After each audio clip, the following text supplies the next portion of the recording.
Houston Texans are a good football team. They're fighting, got a good win against the Indianapolis Colts, a tough win, a division win. They're 6-2. They're in control of the AFC South. They've got their sights set on not just making the playoffs, but a deep playoff run, hosting a playoff game, seeing how far they could get this year. It's, a tough conference in the AFC, especially at the very top, but I think they're right in the mix. They're what makes the AFC so tough. But, Ollie, it feels like they've got an offensive line problem. And in particular, I think they've got an interior offensive line problem. If you look at their interior offensive line 8 weeks into the season, as a team, that collective interior has a 59.1 overall PFF blocking grade. Kenyon Green seems to be a guy who's really weighing it down right now. 42.6 blocking grade from Green this season. He's given up 25 pressures, which is the most of any interior offensive lineman and the third most of any offensive lineman overall, tackles included. So, when you look outside of Kenyon Green, it's not terrible, but it feels like he's playing to a level that's really bringing down the group overall, that, highlighted by Laramie Tunsil and how well he is playing on the outside still, but it's a group that's still a little bit young in the middle as well. Do you think we need to hit the panic button here with the Houston Texans? Is this a team that you go, hey, let's go trade for Evan Neal and try to play him at guard or something like that, just see if a change of scenery actually helps him out or something like that? What's your overall thoughts on the Houston Texans with where they are with their offensive line? Yeah, I think they need to do something because this could wind up costing them a shot at championship. CJ Stroud has been so unbelievably good this season under so much pressure all the time. And you mentioned there their individual grades are outside of Kenyon Green fine-ish for the most part. Laramie Tunsil's been really good, but just the volume of total pressures they're conceding, you just can't live with. They lead the league by far in unblocked pressures. You just can't have that. At this level, when you're trying to win a championship, you got to think they're going to have to try and go through the AFC. Steve Spagnuolo, the Ravens defensive line, like these guys are going to bring all kinds of heat and creative looks. And so you've got to be building towards the idea that we can have a championship run the same way you try and build a championship style defense to disrupt the best QBs in the league. And they're just giving up so much pressure, so much unblocked pressure. They've given up 80 quick pressures this season, which is telling of just overall talent to me, plus then the communication breakdowns of the unblocked pressures. The only teams ahead of them conceding quick pressures this season is the Seahawks, Browns, Patriots, Saints, and Raiders.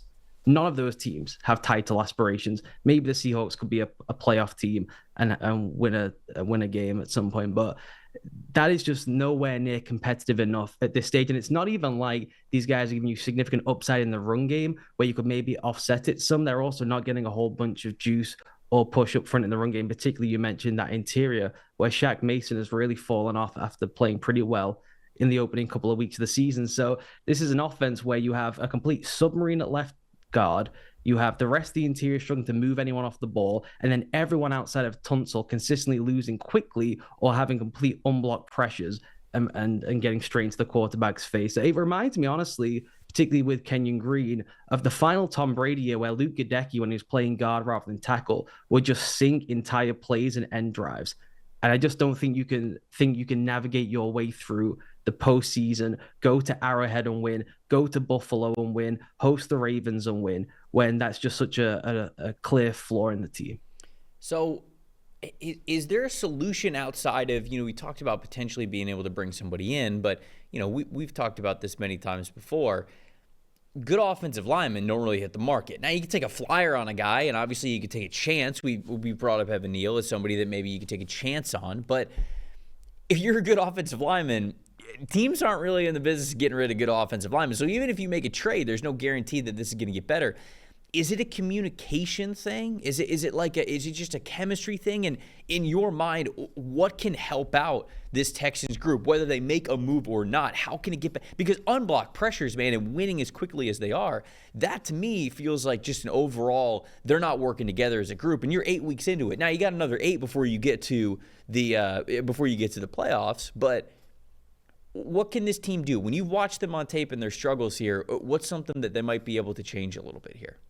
Yeah, and I'm glad you kind of re-highlighted the unblocked and quick pressures, because those are things that just kill drives, right? Because it's clean shot on someone, as opposed to you can have solid grades because you hold up for most of the game, and that's fine. But if we're killing drives routinely because we're just letting guys run free or win so quickly, we're not going to have a chance. And it's why they have such boom or bust weeks particularly in the passing game. So, I mean, they had issues last season. I thought Bobby Slowick got an awful lot of credit for CJ Stroud being pretty special right from the get-go. They're a really, really siloed offense in terms of what they want to do from the gun and what they want to do from under center, what they're actually capable of doing in those things. And the hope this year was they could get a better run from the gun game to help open things up in the pass game, and it would make life easier on everyone on the interior. And they just haven't been able to find it. So they remain really siloed, really tendency-based, which is allowing people to tee off on them with a sense of what's coming up. And I don't know quite how you can course correct that mid-season when you had a whole off-season. Slowick returned after some head coaching interviews, and they've not really been able to solve the problem yet. I will say that,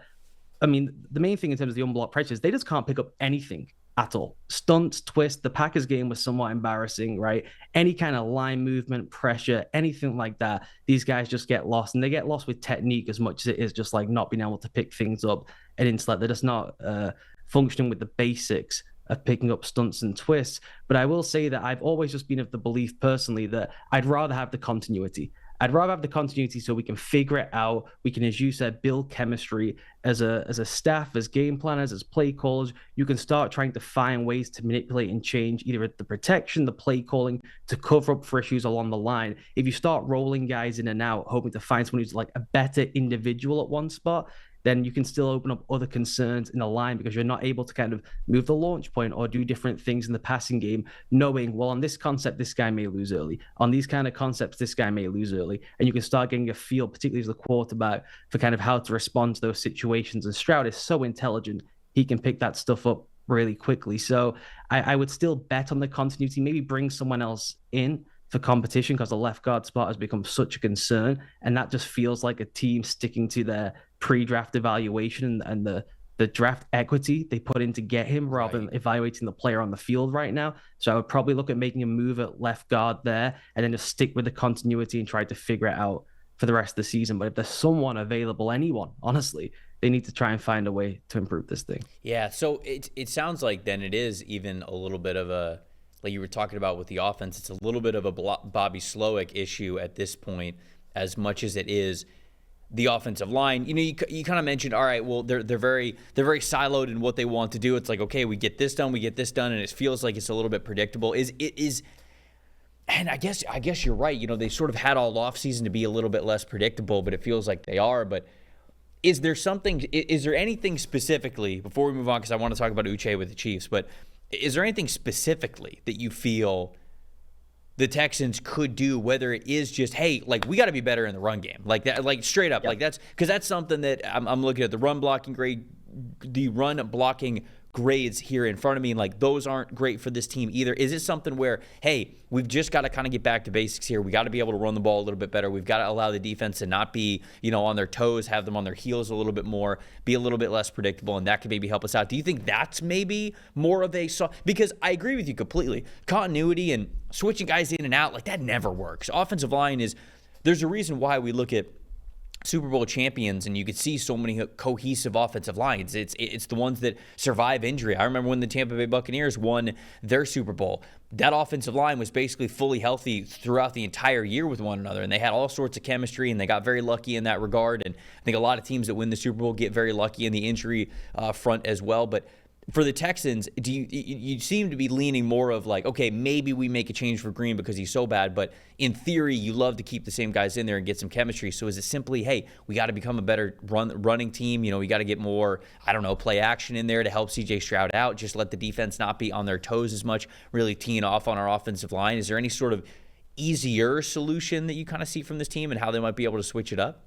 Yeah, I think it's more granular and just run the ball effectively. What they needed and what they tried to do early in the season, it was their run from the gun package. These guys were really good firing off the ball from under center, running the ball. Then they didn't have a great from under center pass game, but they had an excellent from the gun pass game and a terrible run from the gun situation. So they could, that's what I'm saying in terms of the silo is they were really effective running the ball in certain ways. They were really effective throwing the ball in certain ways last season. And so you've got to try and get some kind of crossover between the two, right, to remain unpredictable, and it's just stayed the same for much this year. In fact, they've actually got worse running the ball from under center this season, so they've not even got the upside of that. So they just have to figure out a way to be a more expansive, more creative, better team running the ball when they're in the gun, and I think it will help them open up the pass game slightly. That's when you can bring in some of the play action, the flash fake stuff, some turn the back stuff So that's what I think they really need. And I also think when you go and watch around the league with what the Falcons are doing in the run game, what Washington is doing in the run game, really cool, quirky, creative ways just to make every single block